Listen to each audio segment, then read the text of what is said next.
मानव का इतिहास सवालों और उनके जवाबों के बदलाव का इतिहास है। अगर गौहर रजा की किताब मिथकों से विज्ञान तक की बात करें तो उसमें चैप्टर 3, जिसमें हम बात करते हैं कि कैसे जो इंसान हमेशा सदियों से कुछ क्वेश्चंस को लेकर के परेशान रहा है, उनको इतिहास में जितनी सभ्यताएं आई, जितनी भी आइडियोलॉजी, जितने भी विचारक हुए, उन्होंने कैसे उन सवालों को टैकल किया। जैसे कि सवाल है कि ब्रह्मांड का निर्माण कैसे हुआ, किसने किया, कब किया, इसके पीछे क्या मकसद था। ये जो सवाल रहे हैं ना, इनके जवाब हमने बहुत पहले ह्यूमैनिटी जब से सोचना शुरू किया, जब से हमारा मस्तिष्क का विकास हुआ, कॉग्निटिव रेवोल्यूशन के बाद से हमारे ये सवाल रहे हैं। और इन सवालों का जवाब हर सभ्यता ने हर आइडियोलॉजी ने अपने अपने तरीके से दिया है। और उन्हीं सभ्यताओं, उन्हीं आइडियोलॉजीज, उन्हीं एक्सप्लेनेशन की किस सभ्यता ने कैसी एक्सप्लेनेशन दी इस यूनिवर्स के रचना की, पर्पस की और टाइमिंग की, उसकी बात करेंगे हम चैप्टर 3 में। जैसे कि इंसान का जो दिमाग है उसके लिए बहुत एक भयानक स्टेट कह सकते हो, या फिर मुश्किल उत्पन्न होती है जब उसे कहा जाता है कि एक समय था जब ये कुछ नहीं था, जब यूनिवर्स नहीं था। तो वो कॉम्प्रिहेंड ही नहीं कर पाता, वो सोच नहीं पाता कि यार जब कुछ नहीं था तो कैसा हो रहा होगा, कैसा अंधेरापन, खालीपन, वो शून्यता कैसी रही होगी। ये इंसान समझ नहीं पाता। इसके लिए उसे प्रॉब्लम होती है इस आइडिया को समझने के लिए कि कभी कुछ नहीं भी रहा था। एंड हम कुछ कुछ सभ्यताओं, कुछ आदिवासी सभ्यताओं की अगर बात करें, जैसे कि अफ्रीकी जो जनजाति है, उनके हिसाब से जो ब्रह्मांड था वो सिर्फ एक शुरुआत में कुछ नहीं था, एक दूध की बूंद थी जिससे ईश्वर ने पत्थर, लोहा और आग, पानी, हवा बनाया। इस टाइप की ये मिथक हैं। इस समय तुम्हें लग रहा होगा ये क्या दूध की बूंद, ये कौन सा नॉनसेंस चीज है। उस समय वो चीजें लॉजिकल थी क्योंकि उस समय वो उतना ही सोच पाए थे। एंड जनजातियां थी, और जो भारत की कुछ जनजातियां थे उनमें कहा जाता था कि पहले आकाश और पृथ्वी एक साथ रहा करते थे, फिर जब वो अलग हुए तब देवताओं और मनुष्य का जन्म हुआ। फिर से कुछ सभ्यता में ये है कि इंसान की रचना मिट्टी से हुई, और हंसनी के अंडे से जो मानव की पहली पीढ़ी थी वो आई थी। ये सभ्यताएं हैं, मतलब ऐसी और भी सभ्यताएं हैं जिनकी एक्सप्लेनेशन हमारे उस क्वेश्चंस को कि इंसान कैसे हुए, यूनिवर्स कैसे बना, या फिर वो छोटे क्वेश्चन जहाँ पर यूनिवर्स का आइडिया नहीं इंट्रोड्यूस हुआ था, तो वो क्वेश्चन जैसे इंसान का पर्पस क्या है, हम कैसे आए इस पृथ्वी पर। इनफैक्ट जनजाति के टाइम पे पृथ्वी का भी आइडिया नहीं था। तो उन क्वेश्चंस का एक्सप्लेनेशन कुछ सभ्यताओं ने अपने अपने तरीके से देने का प्रयास किया है। और हर सभ्यता ने अपने तरीके से प्रयास किया है। तो उसमें अगर हम एक मेजर बदलाव देखें तो वो कृषि क्रांति के समय हुई, कि जो एक पैराडाइम शिफ्ट की हम बात करें, कि जब एक पैराडाइम शिफ्ट तब आया जब हमने कृषि जो एग्रीकल्चर रेवोल्यूशन जब आया, तब एक मेजर शिफ्ट आया।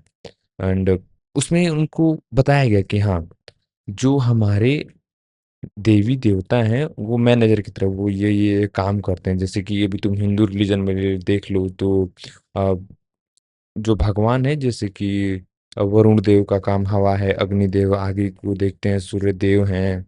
मानव का उद्देश्य इकनी और निन्मा, ये एक कथा है।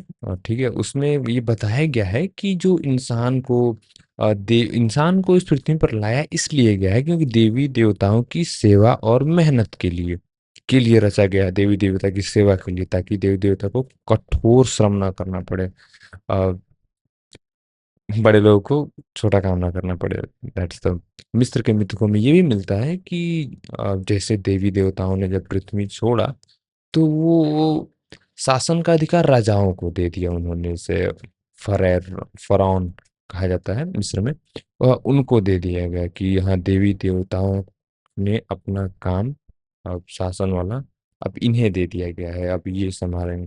फिर उन पे बँटा गया, तभी से वो अपने से नीचे लोग वो यही बताने लगे कि देवी-देवताओं ने हमें काम सौंपा है, हम उद्धार करेंगे। लेकिन आपका काम वही है जो पहले रहा था, भगवान की सेवा करना। तो अब भगवान तो है नहीं, तो आप हमारी सेवा करेंगे। तुम यूनानी दर्शन देखो या फिर यूनान का जो मिथक है, अ, यूनान और रोमन का मिथक, उसमें तुम देखोगे कि भगवान जो रहे हैं, उन्होंने इंसानों के साथ मिल करके युद्ध किया, इंसानों ने भगवानों से युद्ध किया, प्रेम करते थे, राजनीति करते थे, नियम बनाए तोड़े। ये यूनान जिसमें तुम अभी क्रिस्टोफर नॉलन की जो लेटेस्ट द ओडिसी, उसकी जो कहानियां हैं वो सारे में देखोगे तुम, भगवान और इंसान लड़े हैं आपस में, राजनीति कितनी हुई है। ये जो आइडियाज हैं कि हर सभ्यता ने कुछ कुछ तरीके से एक्सप्लेन करने की कोशिश की है आइडिया ऑफ गॉड को या फिर एग्जिस्टेंस ऑफ यूनिवर्स को, इन चीज़ों को लेकर के। जैसे अब्राहिक धर्म भी है एक ईश्वरवाद, जैसे कि हमारे जो वह धर्म है उसमें ये माना जाता है कि बहुईश्वरवाद है, कि बहुत सारे भगवान हैं। लेकिन अब्राहिम रिलीजन्स में जिसके अंदर इस्लाम आता है, क्रिश्चियनिटी आती है, या उसमें कहा गया है कि भगवान बस एक ही है, जो गॉड है, अल्लाह या यहोवे ने पृथ्वी की जो रचना की वो 6 दिन में की थी, और 7वें दिन विश्राम किया था, आदमी और हवा को मिट्टी से रचाई थे। इस टाइप के एक्सप्लेनेशंस रहे हैं अब्राहिमिक धर्मों के अंदर। एंड लेकिन बात ये है कि इनकी ज़रूरत क्या रही है? क्यों क्यों हर सभ्यता ने अपने-अपने तरीके से अ, इन चीज़ों के ऊपर कुछ ना कुछ जवाब ढूँढे या जवाब बनाए हैं। तो अगर तुम युval नोआ हरारी की किताब पढ़ोगे, अ, एंड उसमें तुम्हें एक आइडिया मिलेगा कि जो बड़े सम्राट, उनके जो समाजों का गठन बिना ऐसे किसी विशाल मिथक पॉसिबल था ही नहीं, कि जिसमें सभी एक साथ विश्वास करें। जैसे-जैसे ज़्यादा लोग विश्वास करते हैं तो एक कम्यून बनता है, और अ, एक दूसरे पर ट्रस्ट आता है, कि जैसे कि तुम अभी देखो कि तुम अपने गाँव में हो, दूसरे गाँव से लड़ाई होती है तो तुम्हारे गाँव वाला, तुम भले उसको जानते ना हो, कभी देखे भी नहीं, लेकिन पता है हाँ तुम्हारे गाँव वाला है, तो तुम उसके साथ खड़े हो जाते हो। ऐसे ही जब तुम बड़े और लेवल पे जाते हो, तुम भारत के केरला में रहने वाले इंसान, तुम कश्मीर में रहने वाले इंसान, जब वो किसी और देश में मिलते हो तो कहते हैं, अरे यार भारत, मतलब हम तो भाई बहन है ना। तो इस टाइप का एक वो अ, लगावपन दिखता रहे कि हाँ हम सब एक कम्यून के हैं, क्योंकि इंसान अ, जब से सोसाइटी में रहना शुरू किया है, फिर एक साथ गुट बना कर रहना शुरू किया, तो उसके फायदे रहे हैं। हमने सर्वाइवल इंश्योर किया, उसी से हम इतने आगे इसीलिए आ पाए क्योंकि हम एक सामाजिक प्राणी रहे, हम एक समाज में रहे, हम एक कम्यून में रहे, हमने एक दूसरे का हेल्प किया है, इसलिए ये जरूरी रहा है। और हम यहाँ तक पहुँच पाए हैं। भारतीय दर्शन अगर उसकी हम बात करें तो उसमें ये बात है कि इस आइडिया को एंटरटेन किया गया है कि शायद इस यूनिवर्स के बारे में कोई नहीं जानता है, कि ये कैसे बना, कहाँ था, कैसे आया, इसकी उत्पत्ति कैसे हुई, देवता ने जन्मा या फिर उन्होंने नहीं जन्मा, अ, किसको पता है, या शायद किसी को भी नहीं पता है। इस आइडिया पर ऋग्वेद बात करता है। उस मिथक में जो तत्काल अभी का जो समाज है उसके हिसाब से बाटा बंटवारा का जो आइडिया वो भी मिलता है, कि जैसे कि मुख से ब्रह्मा के मुख से ब्राह्मण पैदा हुए हैं, भुजाओं से क्षत्रिय पैदा हुए हैं, पेट और जांघों से वैश्य पैदा हुए हैं, पैरों से शूद्र पैदा हुए हैं। इस आइडिया को लेकर के समाज में कितने ऐसे ढांचे उत्पन्न किए गए हैं, जैसे नीची कास्ट या फिर नीची जात को शोषण किया जा सके, इस आइडिया से ही किया गया उन छोटी जातों का शोषण। एंड कुछ और भी दर्शन हैं जिनके आइडियाज रहे हैं इस यूनिवर्स को लेकर के, लेकिन अभी तक हमने देखा तो उसमें सारे दर्शन में भगवान का जिक्र था, कि हाँ कोई ना कोई क्रिएटर है, कोई गॉड है। लेकिन तुम अगर ऐसे भी दर्शन रहे हैं जिनमें ये द आइडिया ऑफ गॉड का नहीं रहा, जैसे कि जैन धर्म की बात करो, बौद्ध धर्म की बात करो, उसमें ब्रह्मांड की जो उत्पत्ति, जैसे जैन धर्म में कि ब्रह्मांड हमेशा से ही रहा है। अगर तुम सभी दर्शनों के अंदर देखो कि कैसे कैसे डेवलप हुआ, जैसे कि आदिवासी और कबीले जो थे वो शिकार और जंगल में रहते थे, शिकार करते थे, एंड उनका जो मिथक रहा है, उनकी जो कल्पनात्मक कहानियाँ रही हैं। जैसे कि तुम्हें अगर नहीं समझ में आ रहा हो मिथक का मतलब क्या होता है, तो रामायण महाभारत देख लो कि वो रियल में हुई घटनाएँ नहीं हैं, वो काल्पनिक घटनाएँ हैं, उनको मिथक से तुम समझ सकते हो। एंड उनके जो मिथक रहे हैं वो प्राकृतिक आधारित रहे हैं। उनमें कुछ आकार नहीं रहा, वो पेड़ों पहाड़ों को पूजते रहे, जीव जंतु को पूजते रहे। एंड उनमें जो आदिवासी कबीले, उनका मेन उद्देश्य उस मिथक का था कि प्राकृतिक घटनाओं को समझना कि वो घटनाएं कैसे हो रही हैं, उनका मेन आइडिया था। लेकिन जैसे कृषि और नगर राज्य जब बनने लगे, तो उनका आर्थिक जो आधार तो खेती था, ठीक है। एंड उसमें जो मिथक रहे हैं वो प्रबंधक देवता, मतलब पानी फसल के जो देवता रहे हैं।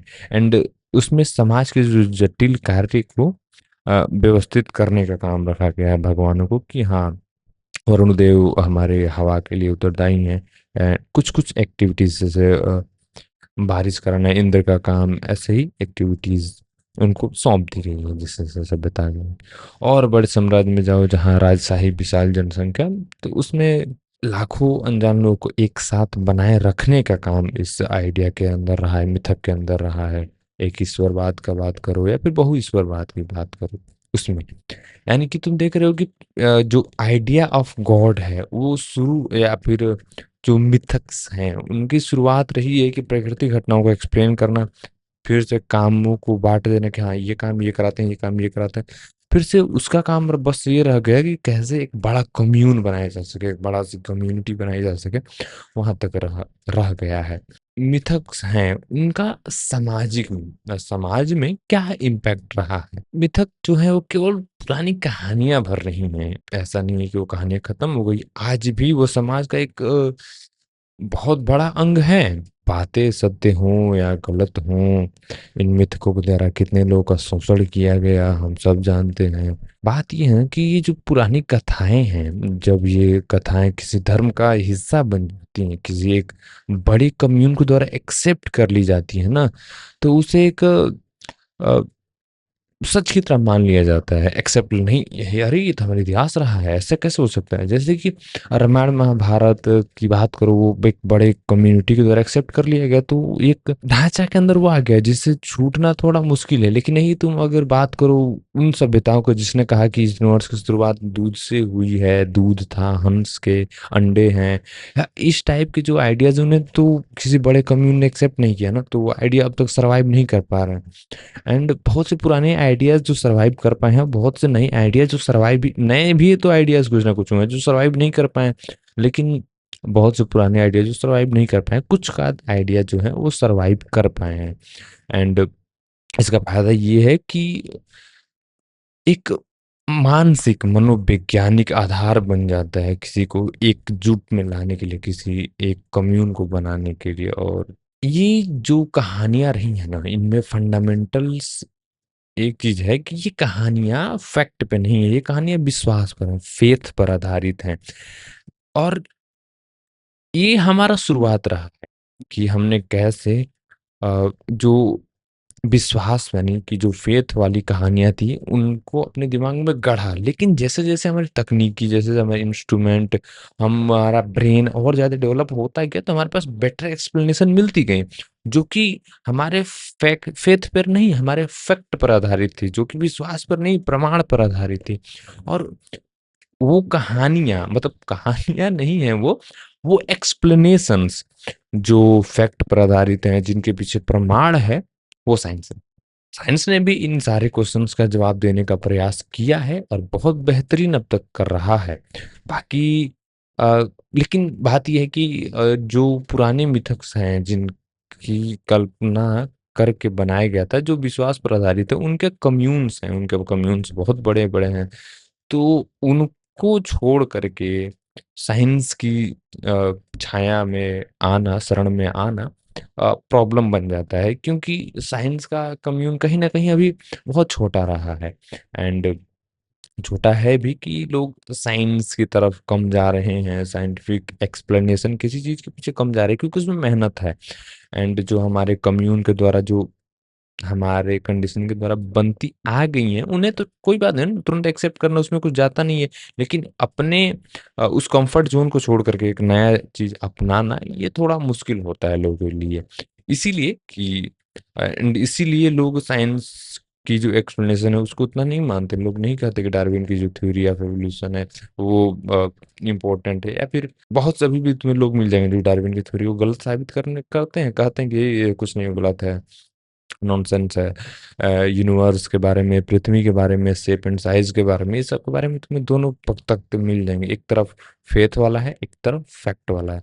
And it's all depend upon you कि आप किस तरफ जाना चाहेंगे, फैक्ट वाले पर या फिर फेथ वाले पर, विश्वास वाले पर या फिर प्रमाण वाले पर। और आप किस तरफ हैं आपको भी पता ही है कि आपकी सृष्टि की रचना अगर 6 दिन में हुई थी तो उसके प्रमाण कहाँ हैं। हम जो बिग बैंग की थ्योरी कह रहे हैं उसके हमारे पास प्रमाण हैं। हमने अर्थ को राउंड कहा, उसके हमारे प्रमाण है। आपने अर्थ को फ्लैट कहा, आपके पास प्रमाण नहीं है। आपने कहा कि ब्राह्मण, वैश्य, शूद्र, इन सब की उत्पत्ति अलग अलग अंगों से हुई, लेकिन हमारे पास उसका डार्विन थ्योरी ऑफ एवोल्यूशन है कि कैसे सभी जो मनुष्य हैं वो सब सब होमो सेपियंस रहे हैं। तुम आयुर्वेद के पीछे एक्सप्लेनेशन नहीं देते, हम मॉडर्न मेडिसिन के पीछे सारे के सारे वो मॉलिक्यूल्स की एक्सप्लेनेशन देते हैं। तो यही मेजर डिफरेंस रहा है अब तक के जितने भी कहानियां रही हैं। वो बड़ी बड़ी चीजों, बड़ी बड़ी बातों को एक्सप्लेन करने के लिए वो सारी की सारी विश्वास पर डिपेंडेंट थी, फेथ पर डिपेंडेंट थी। लेकिन अब वो सारी की सारी कहानियां प्रमाण पे डिपेंडेंट है। अब आपके ऊपर है, आप क्या एक्सेप्ट करेंगे। मिलते हैं अगले चैप्टर में। बाय।